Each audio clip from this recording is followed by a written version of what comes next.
Mamema Akwaba Eba Ghana Sem TV GH. So please like, subscribe, turn on the notification so that anytime video bit is away you post ya usame kebi.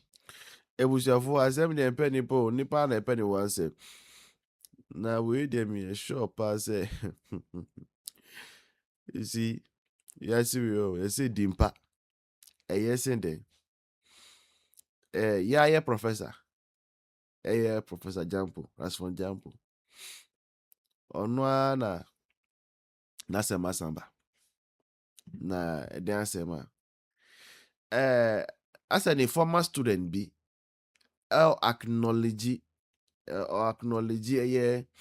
trainers and me say acknowledge professors how much na idea University of Ghana as we graduate and or posty professors no any lecturers my influence on my impact no muna wako posty only Professor Gyamp0 omu picture omu jina ewo baby owetwa picture ena wako post ya o say Professor no kasa wa chonye ma bebre e de bo Professor Gyamp0 emrani se o wa ya die na onu nkwa na ye lecturer otime ka kire students say omu dress decently omu ba school omu ba class omu dressing code ni nema nyina enti you try the anywhere or post no.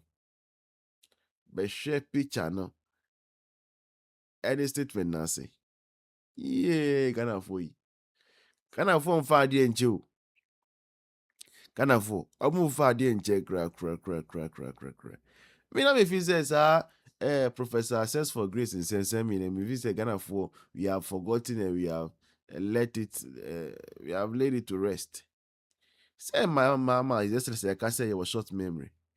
Ade na eba no we nkwan de Ghana for say mo ni short memory. Mukai professor sa. Hey, nkrofo super professor we conversation papa. And Professor Pioto, Professor Violent Kisa, Professor SS for Grades, Professor hey, comment na se ho no mo say ye poto. Na me pese me twa screenshots pa na me de kire mo. Amoni baby. By the time I met Danny me who say, oh, because me who I didn't know my laptop so. And say me Danny me who say me kwako me kufa me phone na me screenshot tipe. My menu lady knew she was forced to lock the comment section. Say, obi an comment we e commenting in Afro. And the picture no, you can like the picture, you can share, but you cannot comment. Because me who say fire oja for the go on any professor no so no. Enya easy. Now, me are very much sure say the reason why even Ghanaians have gone to this length, you professor and say Ghanaians have realized that professor no pekasa do mekaya. Ebra Akufo-Addo, ewo power no. Sa professor no ye UTAG for president University of Ghana campus. Why ni who say as a two mikra chain national executives no. Onu etimi incite demonstration. Onu etimi incite UTAG say yen sorry ti aban no. Now for the first time, UTAG omu demonstrated because of books and research and all that so. Omu demonstrated because ebia aban diomuko or something no debi, but omu demonstrated because of issues. Say galamsey any samanyama. And it was all a machinations from the lies of Prof Gyamp0. Now me chadie Mahama His Excellency Ababayo Mampeni and I say Professor Gyamp0 called Shipping Authority. Now shipping authority I Professor Gyamp0 call no. The only achievement I can say achievement our good professor has made and he say who say or that robot be more et me massaging. Now robots here et me massaging there as a Terminator robot there. Me ko check price now online every $10,000. Yeah. And pen achievement at me say the good professor no achieve. As for say shipping fees, ni shipping modalities improvement to be there zero. In fact, and now Ghana to say no shipping fee akosoro sene the way na eti anda Akufo-Addo. Nkrofo almost inflation our single digit no, they have not been able to reduce shipping fee. Ghana. And we are even hearing say, according to sources, allegedly, they are even considering even increasing more of the shipping fee, number one, and number two, they are also considering adding some taxes to those sectors. And we allegations are yet flowing in the air. And I think say also counting now the people are angry and annoyed with the good professor. And we are just here to report. We are not here to give a past judgment. Ebusianfo say when you program we wune topics ne revelations are the breo no ebe here ebe stress obetimi aboa na we boa number no eno nie MTN number na eno ne be boa the whole team data and sensem no it me the ato data ni equipment we say media me wo menyama adwoa any Mr. President nima bebre wo ho amu ni bi ebeto ama omu na ye pese ye studio so nti obetimi aboa ya kitwa bia nso enka se sika wo no eso there be kitwa bia nso whatever you have you can help us with and we'll be very much grateful. That was Ghana for church memo chimi memo ham memo du baby amu bia nana ya Gyamp0 question me pese me busa wo ni se wa wo bada se wa wo bada nka benya etima ama Ghana sukufo asese wo munya aduane nie say wo the beto o Facebook say tamma NDC for mo baba power bia on the 3rd of June no na flood wasi na say MPP o power and flood in si into NDC for enkoye investigation adintina emana basa na NDC Krachi bin so at the betu Facebook can say the whole world in him say MPP for na year violent then so obekan no fa no ho die ana Krachi bin so san betu so say MPP for ba abano so also won be kum no ma sen na wo hwe say statement we na every NDC for mo ho and also the about to say yenkoye investigation because mo wa be mo na flood was on the 3rd now when him say onyankopon wona ye odim ne yekoso say mo nim nyansa anka mo de bia no mo nye mo adwene say mo wo odisan abemu a mo ko celebrate June 24th kuwa ebe kunkum krofo mba enkrofo ma menom enkrofo fanom krofo enuanom na mo de tambia no nka asu yede wo nyina etotwene na yenkaye no mo de be kai so no na ya Gyamp0 yawara nka no mare nka de minim se yawara fo no wom wotima wom enye ka menko efo ka menko ne kese wono didia na sebi ni nuanom adakom mi de mi kai kwa menkroma mamuo sa Gyamp0 family no moji CPP no etamoni ase ene yompani a na ne ekoban se saa mere no se wonye CPP ni a wonye Ghana ni wonidi eno na enne Mahama yese woye reset ne kase wodi yan akwa koduru kwa me nkruma emre so nti ne mre de ekoban se wonye NDC ni a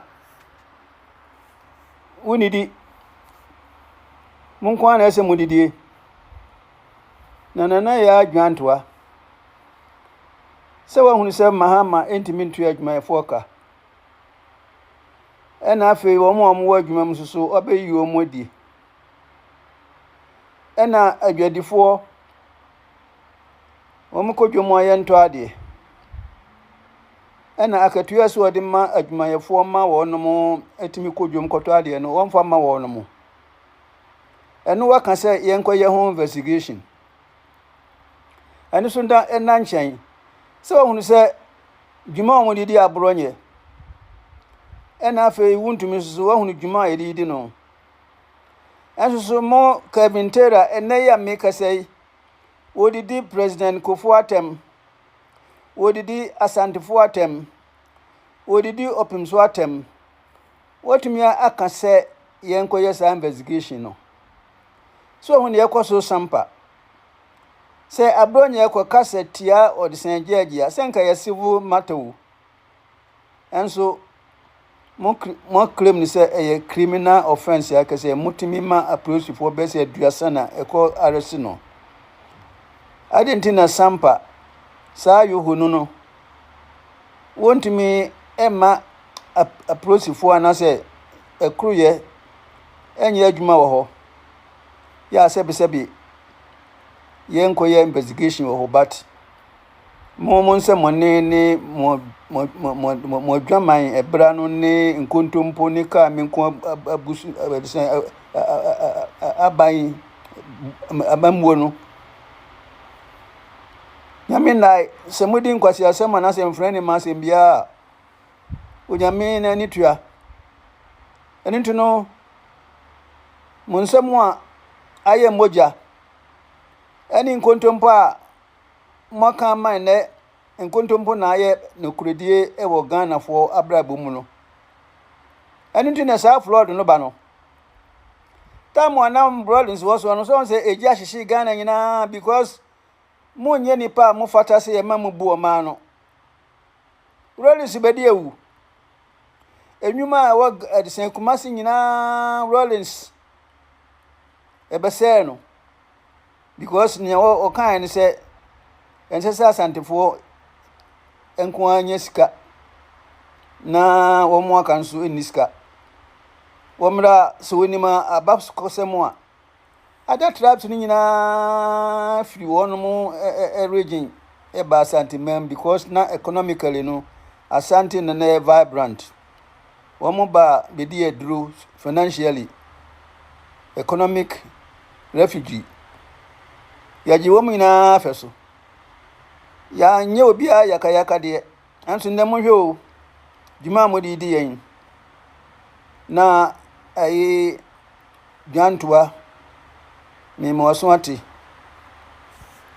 sa nkwasiafo no a wo mbegina ho no wo mo ye mema nti yedidu a ye ka so mo ye nkwasiafo wo madwini ni ewiase ana se eni ho a esenka ye mo ho kura enya kwa so mbebu ma no ena wo so ye oba Asantefo ye didi mata ma yen kaso mo yen kwasiafo ye kaso mo yen mfrani mafo dua ho mre na dua emre fi ho no sa emre no kodi aye poison enti mo endis fo no mo ye dua ho mre poison na Ghana fo akofa na nti ye hu na mane no na nkasa bi wawo na wo ma enya free SHS ya anka bed ni say womode sa free HS no akot tina ho se Mahama embe supply wono mo odisen sanitary parts hwesika amutwaye ya mode eyese mode ko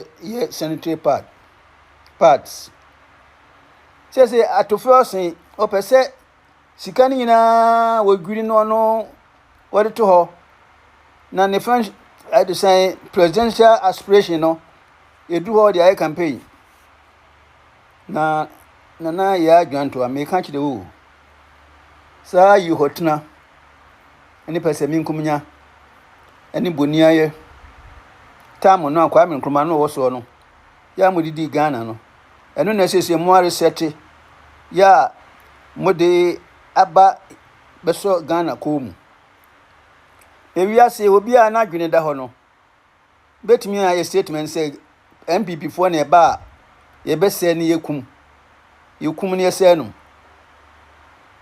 obi a na adwene da hɔ no obetumi ama statement sɛ MPP fo na yɛba a ɛyɛ violence nyame mfa bɔ ne nkyɛw